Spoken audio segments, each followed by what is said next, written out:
بكم مجددا أحبتي مشاهدي برنامج باص الخليج. رحلة المحبة والسلام انطلقت من البصرة ذي قار وبغداد والأنبار، ثم نينوى وأربيل، وبطريقها إلى ساحة التحرير وحضارة بابل، وأخيرا وليس المحافظة الأخيرة بالتأكيد محافظة ميسان. رحلتنا مستمرة، لقاءاتنا مستمرة. بعد يوم من انطلاق خليجي 25 ضيوفنا اليوم هم الوفود الإعلامية لمنتخبات الخليج العربي المشاركة في خليجي 25، وهذا العرس العراقي الخليجي العربي الذي تغنت به البصرة يوم أمس. ضيفنا لهذا اليوم الكابتن ومصورنا المبدع ضمن الوفد الإعلامي الكويتي، المرافق للأزرق الذي كان من افتتح ملعب الميناء عشق السفانة، كابتن خليل ندوم. مساء الخير. مساء الورد. خطوة عزيزة أول مرة حبيبي. وكنت مشتاق لك حبيبي. لأنه بعد ما التقينا بعد ودية العراق والكويت أعتقد العام الماضي. اي نعم. بالضبط. اليوم أنتم موجودين في البصرة، أول منتخب بادر، أول اتحاد قال أنه لا توجد بطولة خليج في الكويت إذا ما احتضنت البصرة بطولة الخليج. صحيح. من هذه المحبة والسلام ننطلق. إليك الكلمة. بسم الله الرحمن الرحيم. أول شيء شكرا على الاستضافة، وشكرا أهل العراق، وشكرا البصرة على هالاستضافة الطيبة. احنا بلدنا خليجي 25 بالبصرة. الكويت دائما سباقة بالدعم لدولة العراق الشقيقة. فرحانين البطولة عندكم. حلو. والبطولة إن شاء الله ناجحة. وفرحانين بالأجواء. الأجواء لازم تفرح فيها، لازم تفرح فيها الأجواء. يعني ما شاء الله أهل الكرم، أهل النخوة، ما أقدر أوصف. أنت حضرت أستاذ من رواد الصحافة الكويتية والتصوير في كل بطولات العالم وما يخص الكرة، وسواء كانت الكرة المفتوحة أو كرة الصالات أو بقية الألعاب الرياضية. متابعين لك وبقوة. حبيبي. وحتى جمهورك يعني بالعراق متابع لك وبقوة. حبيبي. دائما الصورة هي تكون إبداع، وأنت مختص بالفوتو. طيب الاستثناء اللي شاهدته بالبصرة خلافا لبطولات الخليج السابقة. هي تميزت بعفويتها. حلو. بحب أهل البصرة للبطولة ولكرة القدم. ولكرة القدم. نخلي كرة القدم شوية على جنب. حب أهل البصرة للبطولة نجح البطولة. الشغف اللي موجود في الشعب العراقي وخصوصا أهل البصرة نجح البطولة. يعني نقول هني في 5 مليون، أمس كان في 15 مليون. بالضبط.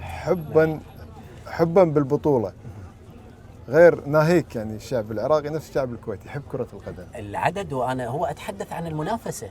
ما هي بطولة الخليج انطلقت من بطولات على التوالي، 3 بطولات 4 بطولات، ثم يأتي العراق ويخطف اللقب، ثم يعود للكويت، ثم العراق. صحيح. فالمنافسة هي كانت محصورة بين الأزرق والأخضر. صحيح. داخل المستطيل الأخضر هي محصورة بين العراق والكويت. بطولة أنتم تصيرون زينين فيها وإحنا 3 بطولات. دائما إحنا تستاهلوها. تستاهل. ودائما نكون لها يعني كابتن، يعني نقول اللقاء هو العراقي الكويتي تقريبا، ويعني احترامنا للفرق الأخرى هو اللقاء الأقوى والأجمل. أي نعم.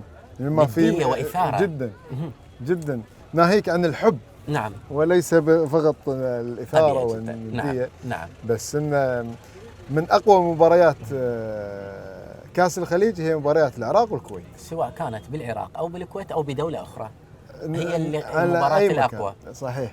طيب اليوم نتحدث عن جمالية الافتتاح.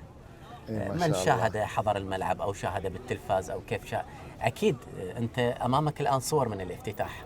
رأيك بهذا الافتتاح؟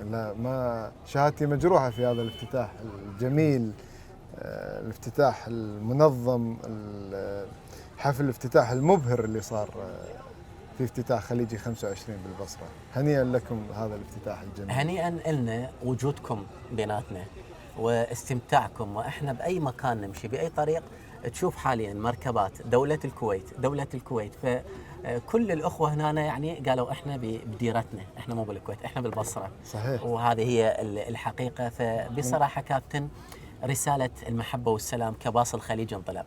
أنت اليوم شفناك وصلت، التقطت صور، مستمتع أنت داخل الباص، مبتسم حتى قبل التصوير.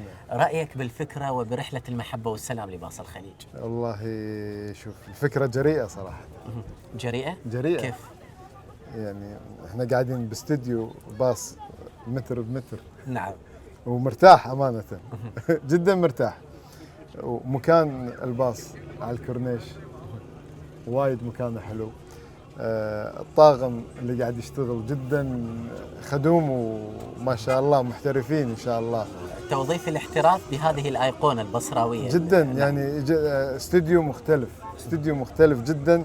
ومن فرحي ماني قادر اعبر لك صراحه، نهائيا ماني قادر أعبر اول لك. دوله تتمناها يدخلها باص الخليج، لانه الرحله على اعتبار تكون في كل المحافظات العراقيه، على اعتبار انه الوقت لم يسعفنا. اي نعم. احتمال خلال البطوله بعد البطوله تكمل الرحله في المحافظات العراقيه ثم الى بقيه دول الخليج العربي. ان شاء الله. اول دوله تتمنى يدخلها الباص؟ هو طبيعي الكويت. طبيعي. لان احنا البطوله الجايه ان شاء الله احنا المستضيفين. نعم. نعمل جاهدين ان ننقل هذا الباص من هنا الى الكويت ان شاء الله بالاستاذ الرئيسي اللي سيحتضن البطوله، ونتشرف بوجودكم ونطور من هذه الفكره.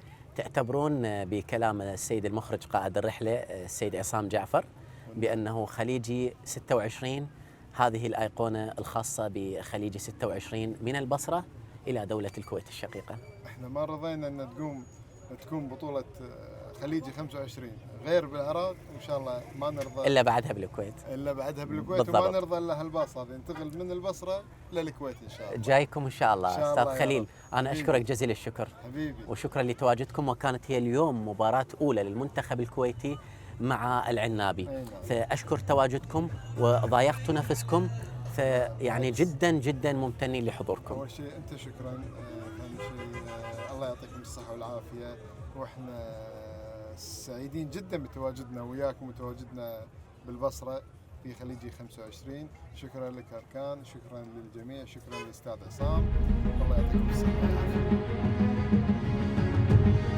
باص الخليج يجمعنا.